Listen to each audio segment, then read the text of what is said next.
Maligayang pagbabalik mga kasolid, breaking news, MP President Sean Gibbons nagbigay na ng pahayag handang tulungan si Casimiro upang makasa ang bakbakan sa pagitan ni Inoue at John Riela.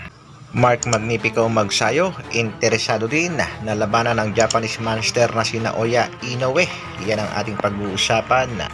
Para sa ating unang balita mga kasolida, matunog nga ngayon ang bakbakan sa pagitan ni Naoya Inoue kontra Luis Pantera Nery at nagbigay nga ng pahayag itong si Mr. Sean ng MP promotion na handa nga daw tumulong itong si Manny Pacquiao dito kay Luis Pantera Nery upang matalo ang Japanese monster. Ituturo nga daw ni Manny Pacquiao kay Luis Pantera Nery ang mga sikreto.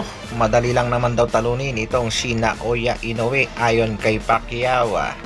Matatandaan natin sinabi nga nitong si Luis Pantera Nery na excited na siya sa laban at siya nga daw ang kauna-unahang magpapabagsak sa tinaguriang halimaw ng Japan. Pero kinontra nga yang pahayag ni Pacquiao ng mga boxing fans at ng mga netizen na kahit daw anong turo ni Pacquiao dito kay Luis Pantera Nery ay siguradong matatalo pa rin ito ng Japanese monster na si Naoya Inoue.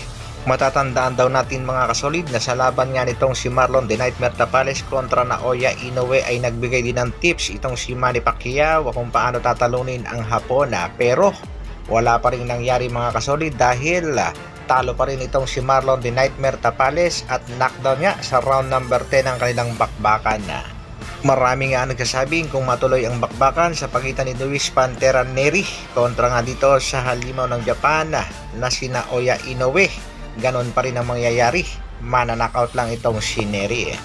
Samantala, Manny Pacquiao promotion headed by MP President Mr. Sean Gibbons nagpakita pa rin ng interes sa ating pangbatong si Cuadro Alas Janrel Casimiro at handa nga daw nilang tulungan itong si Casimiro upang matuloy ang laban kontra dito kay Naoya Inoue, ang kasalukuyang undisputed sa super bantamweight division. Gibbons willing to open door for potential Casimiro fight with Inoue. Pahayag nga ni Gibbons, if Casimiro was to call me, absolutely I have a fondness to brother Casimiro. We love to help him. Yan nga naging pahayag nitong MP President na si Sean Gibbons. Despite his past differences with Casimiro, Gibbons is willing to help him pull all the string just for the Filipino to finally have his day with Japanese master in the ring. But anything remains possible, as Gibbons said, he's just one call away. Ano kaya ang magiging tugon dito ng ating pangbatong si Cuadro Alas Janrel Casimiro sa mga binitawang salita ni Mr. Sean Gibbons na handa nga daw siyang tulungan upang matuloy na ang bakbakan na Casimiro versus Naoya Inoue? Hintayin natin ang feedback ng ating pangbatong si Casimiro.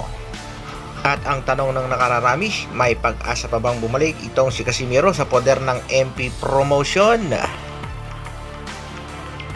Sa kabilang balita naman mga kasolid, matapos ngang talunin ng ating pangbatong si Marlon The Nightmare Tapales sa kanyang laban kontra dito kay Naoya Inoue Japanese monster nung nakaraan lamang December 26, ay kaagad namang nagbigay ng pahayag ang ating isa pang pangbatong si Mark Magnifico magsayo. Interesado nga ang ating pangbatong si Magsayo na labanan itong Japanese monster na si Naoya Inoue.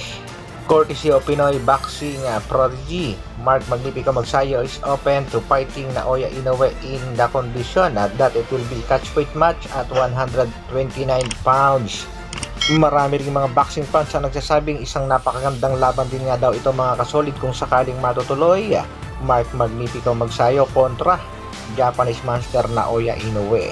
Sa kabilang dako, alam naman nating matagal nang naghahamon ng ating pangbatong si Angas ng Pinas dito nga sa Japanese monster na si Naoya Inoue at nagbigay na rin nga ng pahayag itong Japanese monster na willing niya na ring labanan ang pangbato nating si Angas ng Pinas. Ang problema nga lamang, third option lang ang ating pangbato at pwede ngang mabago yan mga kasolid dahil alam naman nating ayaw ng manager ni Inoue na labanan ang ating pangbato. At kung sakali nga matatapos ng laban nitong si Inoue kontra dito kay Luis Pantera Nery at Murodjon Akhmadiev, baka magdesisyon na rin ang team ni Inoue na umakyat na ng featherweight division at tuluyan ng iwasan at takasan ang ating pangbato.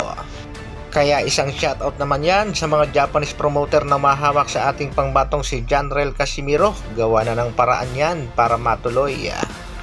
At sa naging pahayag nga ng MP Promotion na Mr. Sean Gibbons, pag siya ang nagkasa ng bakbakan na siguradong matutuloy. Ano sa palagay niyo mga kasolid?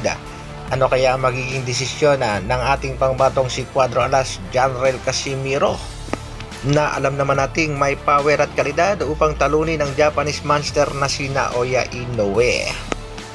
Tatanggapin kaya ng ating pangbatong si Alas ang offer ng MP Promotion? Iyan ang ating aabangan. Hanggang dito na lang muna mga kasolid. Maraming salamat sa patuloy na pagsuporta at panonood. Isang like naman dyan, at sa mga bago, pasubscribe naman ang ating munting channel. Mabuhay Dr. Alvin Vlogs.